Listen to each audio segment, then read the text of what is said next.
جناب انتخابی عمل جو ہے وہ متنازع ہو چکا ہے اور لوگ جو ہے اس نظام کی کارکردگی پر سوالیہ نشان اٹھا رہے ہیں۔ وجہ یہ ہے کہ یہ نظام جو ہے ملک میں سیاسی استحکام لانے سے قاصر ہے، تو دوسری جانب وہ عوام کی خدمت بھی نہیں کر پا رہا ہے۔ اور ایک آپ دیکھتے ہیں کہ مسلسل ایک ہر وقت ایک تناؤ کی کیفیت رہتی ہے، ایک کہتے ہیں غیر یقینی صورتحال کی کیفیت رہتی ہے کہ جس کی بنا پر لوگ کہتے ہیں کہ جی کیا یہ نظام ڈیلیور کر رہا ہے یا نہیں کر رہا ہے۔ پھر اسی پس منظر میں ہم دیکھتے ہیں کہ اس نظام کے حوالے سے جو ہے ایک بار پھر لوگ نعرہ لگانے کے بدل دو نظام، کوئی یہ کہہ رہا ہے کہ جی سسٹم کو ریسیٹ کرنے کی ضرورت ہے۔ تو کیا واقعی سسٹم کو ریسیٹ کرنے کی ضرورت ہے؟ بات کرنے کے لیے ہم نے زحمت دی ہے سابق وزیر اطلاعات، سینئر سیاستدان محترم محمد علی درانی صاحب۔ درانی صاحب، سب سے پہلے تو ہمیں یہ بتائیے کہ جو انتخابی عمل جس طرح سے ہمارے یہاں چلایا جا رہا ہے، اس سے کیا عوام کا اعتماد جو ہے نظام پہ بڑھ رہا ہے؟ بسم اللہ الرحمن الرحیم۔ میرا خیال ہے کہ انتخابی پروسیس جو ہے وہ تو مجھے نہیں کہیں نظر آ رہا۔ یہ تو ایسا لگ رہا ہے جیسے الیکشن کمیشن جو ہے وہ خود الیکشن میں حصہ لے رہا ہے۔ تو اب یہ ہے کہ الیکشن کمیشن ایک قومی ادارہ ہے، اس کو عوام کے مقابلے میں الیکشن نہیں لڑنا چاہیے۔ تو یہ جو صورتحال، ایسی صورتحال جو ہوتی ہے وہ عوام کے اعتماد کو دھچکا پہنچاتی ہے، اور جو پروسیس کے اوپر ان کا ایک بھروسہ ہوتا ہے وہ کم ہونا شروع ہو جاتا ہے۔ لیکن اب حکمرانوں کی پرائرٹیز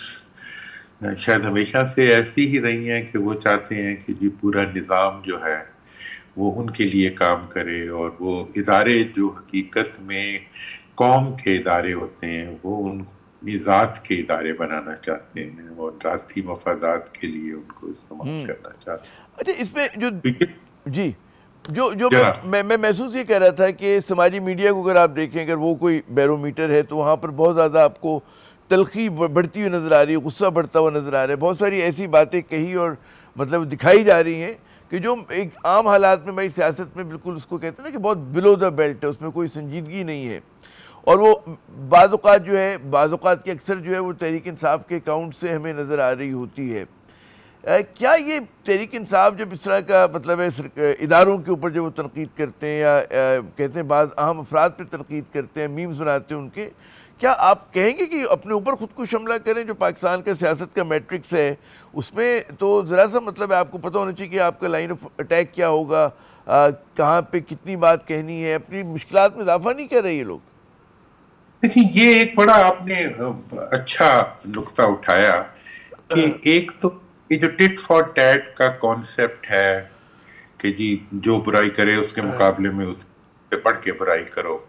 اب یہ ایک نامناسب رویہ ہے، اور سوشل میڈیا پہ اس کو اختیار کرنا بڑا آسان ہو جاتا ہے۔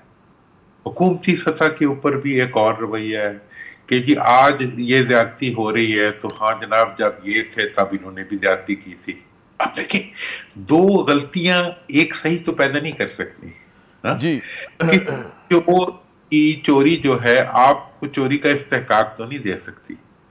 کسی کی ماضی کی کوئی غلطی آج آپ کو اس غلطی کو ریپیٹ کرنے کا استحقاق تو نہیں دے سکتی، وہ تو پھر اپروچ۔ تو مطلب یہ ہے کہ اس وقت پورا معاشرہ جو ہے وہ ایک ایسی ریٹورک میں اور ایک ایسی مطلب تانا زنی میں پھنسا ہوا ہے کہ جس کے لیے مطلب بہت ہی زیادہ ناسمجھ ہونا ضروری ہے غالباً۔ اب آپ یہ دیکھیں کہ ایک امریکہ کی سوسائٹی کے اندر ان کی جو لیڈرشپ انتہائی ایموشنل اور ارریشنل لیڈرشپ کے باوجود جب ایک میئر جیت جاتا ہے نیو یارک کا تو پریزیڈنٹ اس کے ساتھ ریکنسائل کر لیتا ہے، وہ ٹٹ فار ٹیٹ پہ نہیں جاتے بلکہ وہ بیک ٹو ورک۔ اس کی وجہ بنیادی طور پہ یہ ہے کہ وہ یہ سمجھتے ہیں کہ ان کی جواب دہی عوام کے سامنے ہے۔ ہمارے ہاں پرابلم یہ ہے کہ ہمارے حکمران سمجھتے ہیں کہ ان کی electability is not dependent on public, وہ تو الیکشن کمیشن نے جتانا ہے یا ان کی زور نے انہیں جتانا ہے یا طاقت نے انہیں جتانا ہے، اس لیے وہ عوام کی رائے کی پرواہ بھی نہیں کرتے، اور عوام کے مطلب جو ایموشنز ہیں عوام کے ریشنلز کو وہ اس طریقے سے اکوموڈیٹ بھی نہیں کرتے۔ تو یہ ایک بڑی میرا خیال ہے کہ جسے کہتے ہیں ناسمجھی کا ایک رویہ ہے جو اس وقت آپ نے حکمرانوں نے بھی بڑی بڑی اختیار آپ نے کیا ہوا ہے، اہم وہی اہم رویہ نقطہ جو ہے وہ اٹھایا سوسائٹی. درانی صاحب، آپ نے اہم نقطہ اٹھایا کہ ٹھیک ہے جو ہماری جو ہے حکمراں اشرافیہ کہہ لیں آپ کہہ لیں، وہ بہت زیادہ انڈیفرنٹ ہے عوام کی جو بھی ان کی امنگیں ہیں، ان کی خواہشات ہیں، لیکن جب اس میں اختلاف میں بھی ہوتے ہیں تو بھی آپ بیانیہ بنانے میں آپ کا بڑا کلیدی کردار ہوتا ہے، اور آپ پہ بھی ایک ذمہ داری ہوتی ہے، اور بعض اوقات آپ کا اپنا بیانیہ خود کچھ ثابت ہو رہا ہوتا ہے، آپ کی اپنی مشکلات بڑھا رہا ہوتا ہے۔ محسوس یہ ہو رہا ہے کہ یہ جو اب تحریک انصاف، ظاہر ہے کہ وہ اپنے آپ کو اتنا زیادہ دباؤ میں محسوس کر رہے ہیں، وہ سمجھتے ہیں کہ جی اس کے علاوہ ہمارے پاس کوئی اور چارہ کار نہیں ہے۔ ان کے بعض لوگ یہ کہتے ہیں، بعض لوگ ایڈمٹ کرتے ہیں کہ ہمیں نہیں کرنا چاہیے یہ سب کچھ۔ دیکھیں جناب، میں یہ سمجھتا ہوں، ہاں ٹھیک ہے، میں یہ سمجھتا ہوں کہ اس وقت کی جو اپوزیشن کا رویہ ہے اور حکومت کا رویہ ہے، دونوں کا رویہ ہی ایک ایسا مطلب ایک ایسی دو ایسی اینڈز بن چکے ہیں جو نیور اینڈنگ ایک کانفلکٹ کو انہوں نے آغاز کر دیا، جس کے اندر انٹرسٹ، پبلک انٹرسٹ جو ہیں وہ شیڈو اور وہ ہٹتے جا رہے ہیں، فیڈ آؤٹ کرتے جا رہے ہیں، اور پرسنل انٹرسٹ جو ہے وہ اس میں آگے بڑھتے جا رہے ہیں۔ اور دوسری بات یہ ہے کہ ہماری سیاست کے اندر سیاسی برداشت اور جمہوری رویوں کی بھی کمی دن بدن آتی جا رہی ہے، کیونکہ ایک طرف دیکھیں ملک کے اندر ایک طرف مکمل طور پر موروثی سیاست کا غلبہ ہے، مطلب دو خاندانوں کی موروثیت جو ہے وہ چل رہی ہے، دوسری طرف جو ہے مکمل طور پہ فرد واحد کی سوچ اور اس کی خواہش جو ہے وہ اصول اور ضابطہ بن چکا ہے۔ اب اس صورتحال کے اندر جو رویے ہیں ان کے اندر بالکل ایک ومزیکل اپروچ جو ہے وہ سارے میں آ چکی ہے۔ اب اس چیز کو اگر کوئی چیز توڑ سکتی ہے تو آج کی ڈیٹ پہ اس کا استحقاق حکومت کے پاس ہے، کہ حکومت اپنے رویے سے ساری چیز کو ایک نیا رخ دے سکتی ہے۔ میں ریکنسیلیشن کی بات کرنے والا آدمی ہوں، میں نے ہمیشہ اس چیز کی کیا ہے کہ جی آل لیولز کے ہمیں ریکنسائل کرنا چاہیے، لیکن یہ ریکنسیلیشن صرف اور صرف حکومت انیشیٹ کر سکتی ہے، اور اگر حکومت خود اس چیز پہ ڈٹ جائے کہ اس لڑائی کو بڑھاؤ دینا ہے تاکہ ملک کی وہ فورسز جو طاقتور فورسز ہیں وہ مجبور رہیں کہ وہ حکومت کے ساتھ لنکڈ رہیں اور حکومت کے اس سارے عمل کا حصہ بن جائیں، تو پھر اب بے بسی کی کیفیت طاری ہو جاتی ہے۔ اور اپوزیشن تو دیکھیں ہر ملک کے اندر ہر جگہ کے اوپر جب تک اپوزیشن حکومت میں نہیں آ جاتی اس وقت تک وہ نسبتاً ارسپانسبل ہی ہوا کرتی ہے۔ جی میاں صاحب بھی ہاں آپ نے بڑا یہ اہم بات کی جو کہ موروثی سیاست کا غلبہ ہے، دوسری طرف ایک فرد واحد کے جو ہے اس کی بات جو ہے وہ مانی جاتی ہے اور اس کو چیلنج نہیں کیا جاتا۔ تو ایک بار پھر اسی تناظر میں بات کروں کہ ایک بار پھر ہم دیکھ رہے ہیں کہ بڑا نظام بدلنے کی باتیں اہم فورم، اہم شخصیات اور غیر اہم فورمز اور شخصیات کی جانب سے آ رہی ہیں۔ کسی لیول پہ ضرورت محسوس کی جا رہی ہے کہ نظام میں تبدیلی ہو، مزید اس کو مطلب ہے کوئی نیا تجربہ کیا جائے پاکستان کے ساتھ؟ جی اصل میں دیکھیں تجربہ کوئی بھی ہو عامر صاحب، تجربہ اس وقت تک کامیاب نہیں ہو سکتا جب تک اس کے اندر عوام کی رائے شامل ہو۔ سب سے اہم بات میں طرح سے باشعور اور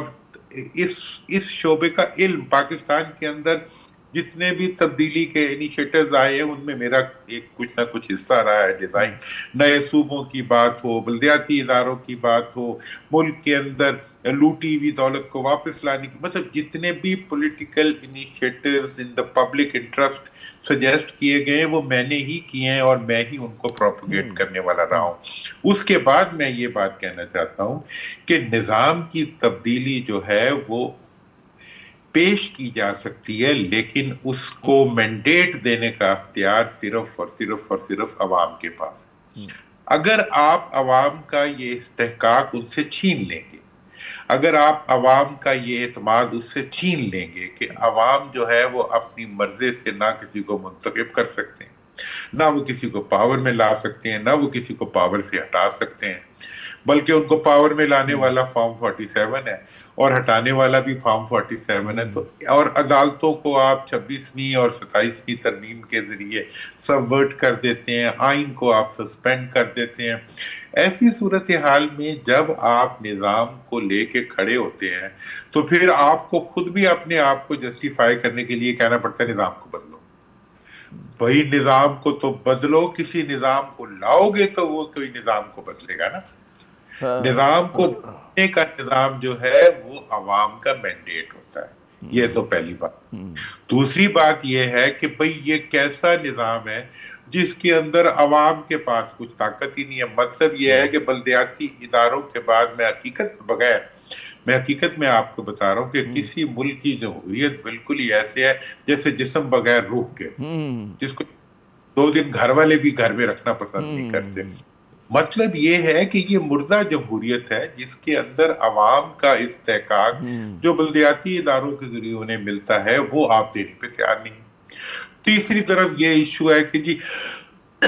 عوام کے جتنے ریسورسز ہیں این ایف سی کی شکل میں وہ صوبوں کو بوریوں میں مل جاتے ہیں، اور صوبے بادر ہی نہیں کرتے کہ جس قانون کے تحت انہیں ملے اس قانون کے تحت وہ نیچے اپنے اضلاع میں، تحصیلوں میں اور اپنے علاقوں میں تقسیم کریں. مطلب یہ تو ایک انا کھاتا نہیں کہا تو وہ سکھا شاہی کا ایک سکھا شاہی ہے، راجواڑے کی طرح پاکستان کو چلایا جا رہا ہے. دلچسپ گفتگو ہو رہی تھی درانی صاحب، لیکن کیا کیا جائے، ہمارے سیگمنٹ کا وقت ختم ہو رہا ہے، مجھے ریپ اپ کرنا ہے. لیکن آپ نے پنچ لائن دے دی میرے خیال میں کہ بہت سارے، آپ ہی نہیں میرے خیال میں بہت سارے لوگ سمجھتے ہیں کہ مردہ جمہوریت ہے، عوام کے لیے ڈیلیور نہیں کر پا رہی ہے. اور ایک اور بڑی کام کی بات کہ کوئی بھی اگر آپ کو تجربہ کرنا ہو، کوئی بھی نیا نظام بنانا ہو تو وہ عوام سے پھوٹنا چاہیے، عوام کی اونرشپ ہونی چاہیے.